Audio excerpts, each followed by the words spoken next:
അത്ഭുതങ്ങൾ തീർന്നിട്ടില്ല, അടയാളങ്ങൾ തീർന്നിട്ടില്ല കാലത്തിൽ ഈ ലോകത്തിൽ. ജെയിംസ്, ഞാൻ ചന്ദ്രനഗർ ഇടവകയിൽ നിന്ന് വരുന്നു.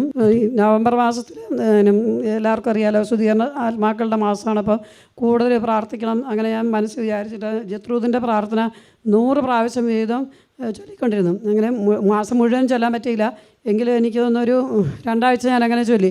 അത് കഴിഞ്ഞ് വേറെ തിരക്ക് വന്നപ്പോൾ അത് വിട്ടുപോയെന്നാലും കുറേയൊക്കെ ചൊല്ലും. പക്ഷേ 100 തവണ ചൊല്ലിയത് ഇങ്ങനെ 2 ആഴ്ചയാണ്. അങ്ങനെ ചൊല്ലിയതിൻ്റെ കൂട്ടിൽ തന്നെ എൻ്റെ ചേച്ചിക്ക് ഒരു ആവശ്യമുണ്ടായിരുന്നു. ചേച്ചിയുടെ മകൾ കാനഡയിലാണ്. അപ്പം മകളുടെ അമ്മായിപ്പനും അമ്മായിമ്മയും കൂടെ കാനഡയിൽ പോയി.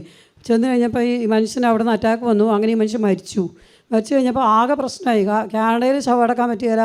പിന്നെ ബോഡി ഇങ്ങോട്ട് കൊണ്ടുവരാനും അവർക്ക് ഭയങ്കര തടസ്സം നേരിട്ടു. കാരണം അവരുടെ PR-ൻ്റെ പ്രോസസ്സൊക്കെ ആയി ഇപ്പം കഴിഞ്ഞു, എന്നാലും ആ സമയത്ത് അത് ജസ്റ്റ് ആയിട്ടുണ്ടായിരുന്നുള്ളൂ. അതുകൊണ്ട് ബോഡി എങ്ങനെയാണെങ്കിലും അവിടുത്തെ സമാജംകാരെല്ലാം കൂടെ സംഘടിപ്പിച്ച് അവിടെ അടക്കി. അത് കഴിഞ്ഞ് ഈ അമ്മയ്ക്ക് തിരിച്ച് വരണമല്ലോ. അവർ വിസിറ്റിംഗ് വിസ 3 മാസത്തിലേക്കാണ് പോയത്. അപ്പോൾ ഭയങ്കര തടസ്സമായിരുന്നു വരാനായിട്ട്. അപ്പം ചേച്ചി ഫോൺ വിളിച്ചിട്ട് എന്നോടൊന്ന് പ്രാർത്ഥിക്കണം അങ്ങനെയൊക്കെ പറഞ്ഞു. ഞാൻ ഇവിടെ പ്രാർത്ഥനയ്ക്ക് വരുമ്പോഴൊക്കെ മാധവനോട് പറയും, ചേച്ചിക്ക് ഒരു സഹായം ചെയ്തു കൊടുക്കണം അമ്മേ, അങ്ങനെ പറയും. ഈ ജത്രൂദിൻ്റെ പ്രാർത്ഥന അങ്ങ് തുടങ്ങി കഴിഞ്ഞപ്പോഴത്തേക്കും പെട്ടെന്ന് തന്നെ അവർക്ക് വിസയെല്ലാം ശരിയായി. അവർക്ക് തിരിച്ച് നാട്ടിലേക്ക് വരാൻ പറ്റി. തന്നെ അവർക്ക് തിരിച്ച് പോകണം, അതിനുള്ള പേപ്പർ വർക്കുകൾ നടന്നുകൊണ്ടിരിക്കുന്നു. യേശുവേ സ്തോത്രം. പിന്നെ ബ്രദറിന് സ്ഥലം വിൽക്കാനുണ്ടായിരുന്നു, ഒരു 5 ഏക്കർ സ്ഥലം. എന്ത് ചെയ്താലും അത് വിറ്റ് പോകത്തില്ലായിരുന്നു. അത് കഴിഞ്ഞിട്ട് വേണം അവന് വീടൊന്ന് പുതുതാക്കി പണിയാനായിട്ട്.